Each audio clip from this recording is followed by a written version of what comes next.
Hello, I am Dr. Chanel Serrano. I am a published author as well as a CEO for Esther's Daughters LLC, an organization that is geared towards empowering and equipping single moms of faith, as well as faith-based organizations who serve and assist single moms as well. I am also the CEO for God is Within Her Publishing LLC.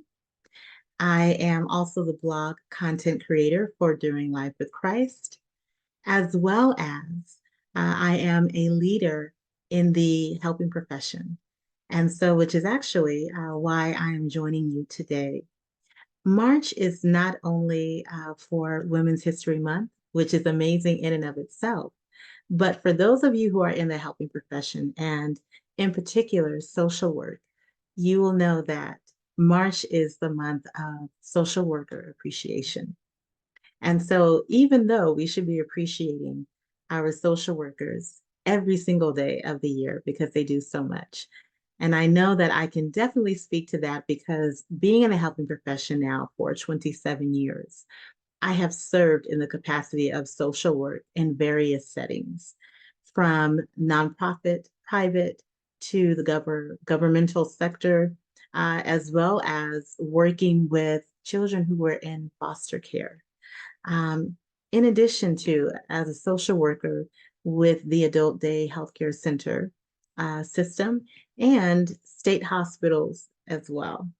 So now, in my most recent role, I have the pleasure and honor of being a leader, working in the leadership capacity at a governmental agency.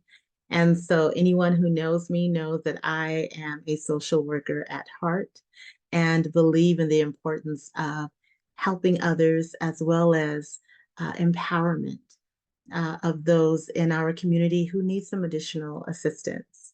And so I wanted to start off with reading just a couple of scriptures in honor of social worker appreciation. And so in Acts 30:35, it says, in everything I've done, I have demonstrated to you how necessary it is to work on behalf of the weak and not exploit them.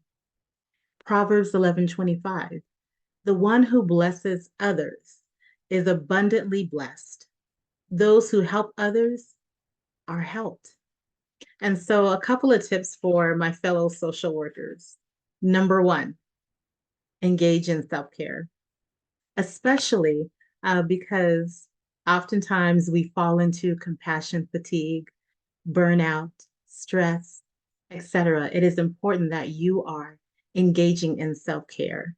So, that includes taking some time away to pamper yourself, taking some time away from work, your vacation time, making sure that your health and your wellness, emotional wellness as well, is taken into account.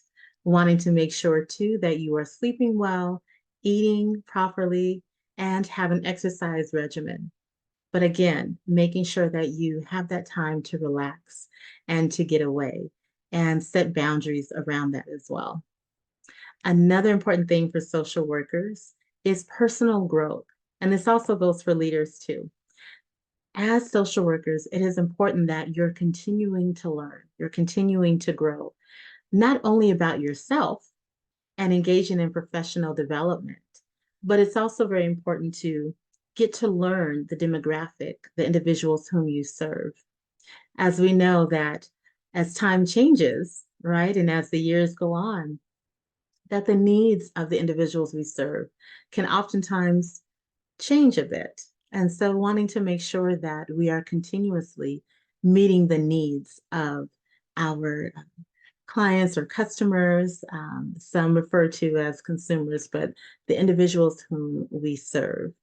And one thing, especially, I'm sure this is across the board, but one thing that we have been seeing a strong increase, especially in California, is in regards to homelessness.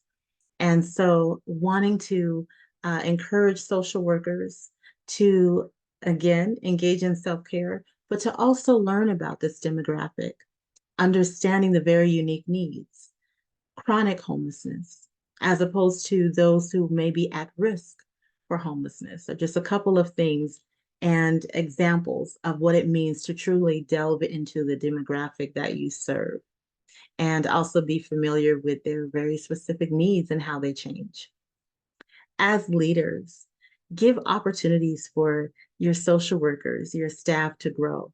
Again, I have the pleasure of working in leadership capacity, and I absolutely love leading the team of practitioners, as well as their supervisors. And so we definitely get in there, roll up our sleeves, and make sure that we are meeting the needs of not only our external customers, but also our internal customers. And that means our employees, our teammates, our staff, that we are also taking care of them as they are taking care of others. And so being mindful, again, giving opportunities for growth, definitely wanting to ensure that when new staff join the team, encourage your existing staff to get involved. Maybe you can arrange for an in-unit mentor, meaning that someone on your team who may be a little bit more seasoned, more experienced, can jump in the capacity of a mentor for any onboarding staff. It is a great opportunity for them to grow, to develop skills, areas that they are strong in, as well as areas that they might need to improve in. It can also be definitely a benefit for the onboarding person be trained by and accompanied by a peer. Okay. Another thing for leaders is to be mindful of what I call the appreciation languages. They are the love languages by Dr. Gary Chapman. But in this capacity, I refer to them as appreciation languages in the sense that get to know your team, get to know their particular needs, ask questions, nothing personal, but definitely get to know them and really understand how they like to be appreciated. I remember when I was a supervisor before I became a manager, I would always be mindful of who enjoyed receiving a gift as a sign of love or appreciation. And so for Social Worker Appreciation Month, for birthdays, I may, in the past and even now, will give a gift. And for some folks, they appreciate that. And you can tell that that's their love language, if you will. For some individuals, I remember in particular, I would have one individual who would come every week just to sit down and chat with me. And really, that was their time to really sit down and process some of the things that have occurred the week before. And sometimes it would just be me being a listening board for them as they vented, as they processed, as they got it out, as they were able to go back and forth and see, did they handle the situation in the most appropriate way? Where could they improve? Any resources that or additional resources they can provide the individual. So for that person, their love language definitely was quality time. Others may enjoy words of affirmation. And so you can definitely tell by those, again, where I love to maybe leave a card and where my folks have done amazingly well in a particular area, or maybe I went out with the practitioner or I went out with the supervisor. And I definitely loved how they interacted with the individual and the family and making sure that the needs were met. And so either afterwards, I would either pull them aside or meet them in my office and just chat about how impressed I was in areas that I really have even seen growth.